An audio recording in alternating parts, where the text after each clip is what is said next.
Hello, crawlers! With 8 books and 200 some odd character voices, the latest season of Dungeon Crawler World is going a little off the rails thanks to my 2 guests. Here to talk about Carl, Princess Donut, and the rapidly expanding world of Dungeon Crawler Carl, author Matt Dinniman, and the narrator of the audiobooks, Jeff Hayes. Guys, thanks so much for being here. Thanks for having me. How's your Comic-Con going? Excellent. Have you run into any, I assume you've run into tons of Dungeon Crawler cosplayers out there. Have any, just kind of blown you away? More than ever before. There's so many different ones, and people are doing a lot of deep cuts into the series, too, which is pretty amazing.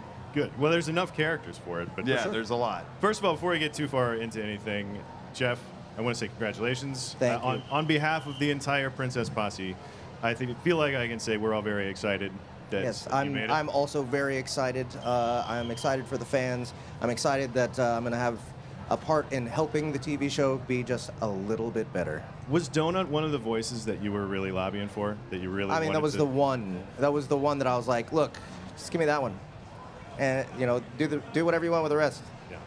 And then, Matt, how unsurprising was it that Peacock and Fuzzy Door was like, yeah, of course. No, it wasn't surprising at all, because I think Fuzzy Door would have a riot on their hands if they hadn't cast Jeff in something, and Princess Donut was the most obvious choice. He's so iconic. He's so associated with that sound and that voice. Anybody else would be jarring. Yeah, it would be weird. But this is why I was so glad you guys are here together, because I do want to talk to you about how you guys work together on this series at this point, because we're 8 books in. The audiobook's obviously incredibly popular. Has Jeff's performance at all changed how you approach any of the writing the characters? Not so much. Sometimes I'll change the dialogue of the characters up a little bit based on the way he does voices. I can't not hear his voice in my head whenever I write. None of us can. It's pretty awful. I kind of wish it would stop, to be perfectly honest with you.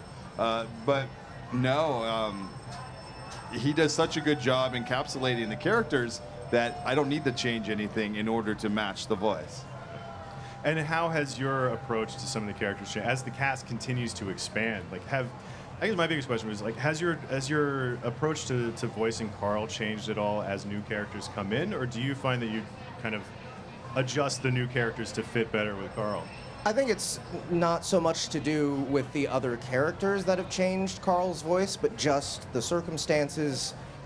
Getting to know Carl more. I think he's one of the more complex characters in the series. So, I started the voice off as practically just a Patrick Warburton impression, right? But as I kept going through the series, intuitively my voice was rebelling against that. I would record it and then realize, oh wait, I forgot this Warburtonism and that Warburtonism, and then I would go back and re-record and try and put it in there, and then I would lose it again.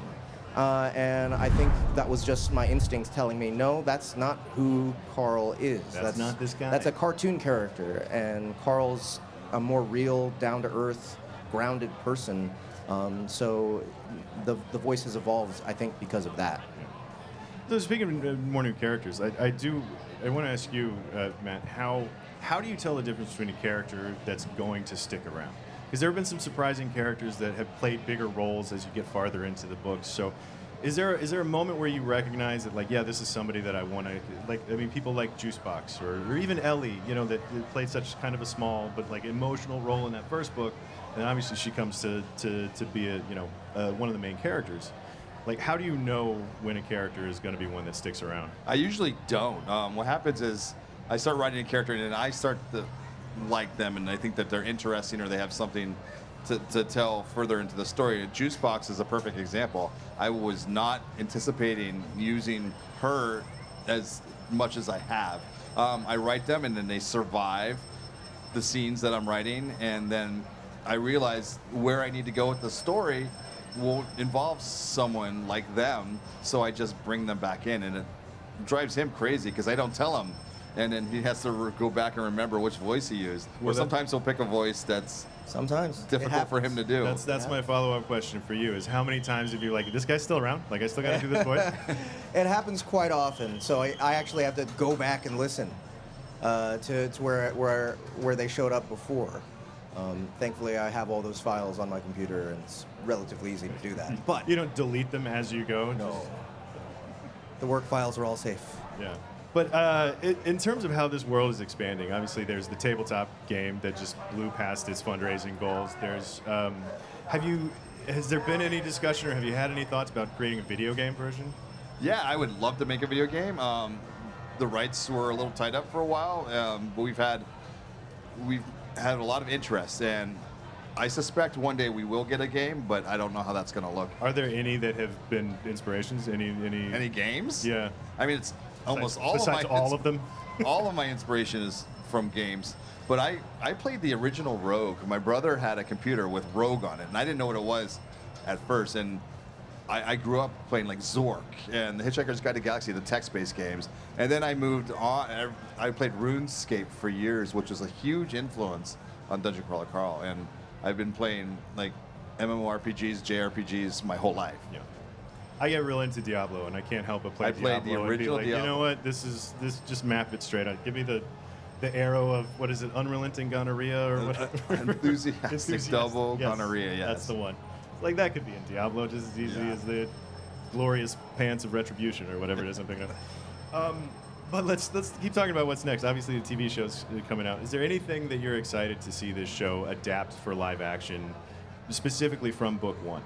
Yeah, I mean, we don't know what's going to happen with the story, but all of those boss battles that we have in the first book, I would love to see all of them come to life. Obviously, some things will get cut in order for time and to change the adaptation, but I would love to see the Ball of Swine come to life from the first book. Yeah, I'm honestly looking forward to. I know this is deeper into the books, but I want to see the Hecla scene play out. It's Yeah. Third book, yes. I do, yeah. I mean, by the time we get to, even there's the great scene in book 8 with the karaoke. Yes. Like, I would love to see that in Chapter live 57. action. Yes, yeah. It's everybody's loving it. It's But like the one chapter everyone remembers. I mean, when you write a chapter like that, is it that do you write it thinking like, yeah, this is going to be great when It's Jeff gr- does you it, know, or do you write it that thinking that you're like specific- mad at Jeff? That specific chapter, I was sitting down writing it, and I asked my wife specifically, I said, think of a song that's like really hard to sing, and it's going to learn, but it has to be from the 80s. It has to have 2 voice parts. And she didn't even hesitate. She said, Take On Me by A-ha. And as soon as I heard it, I knew it was perfect. Because it's so high in register, and nobody can sing that song as well as the original dudes. And I knew it was out of his range because he has kind of a deeper voice. And he just nailed it. It was fantastic. I practiced for like 8 or 9 hours. Yeah. So, It shows. thank you. But we've only got a couple minutes left, so I do want to run by a couple of fan theories. Okay. So just you can confirm, you can deny, you can no comment, however you feel like the need to do it. Obviously, some of these are more in depth, but I'm going to give you the headlines of them. Okay. First one: there is nothing beyond the 13th floor. Well, I think that's something they will find out in the next 2 books. Okay. Okay. He says he's going to stop with book 10. Right? Have you tried talking him into just keep writing? No, I actually think that's a wise decision, but I have tried to talk him into a spin-off series with just Carl and Donut. Nice. But that requires a happy ending. Okay. Theory number 2: there's going to be a happy ending. That's a theory. It's a theory. How about this one? Carl has had an item in his inventory since the very beginning that's going to play a crucial role in his survival. Of course. Something that's not small a surprise. is going to come back. It's Are we probably talking not about what the you're book 2 thinking of. thing? It's Not probably what we're you're thinking of, but it is one of the. Okay. I actually have no idea. We'll see. Great. Donut is the main character of the story, and Carl is just along for the ride. Absolutely. I mean, it seems that way often. She likes to take control, and she's definitely doing stuff behind the scenes. We always get little glimpses of her plans popping up. So, Yeah, it feels like there's a whole other book worth of what Donut is doing while Carl's not looking.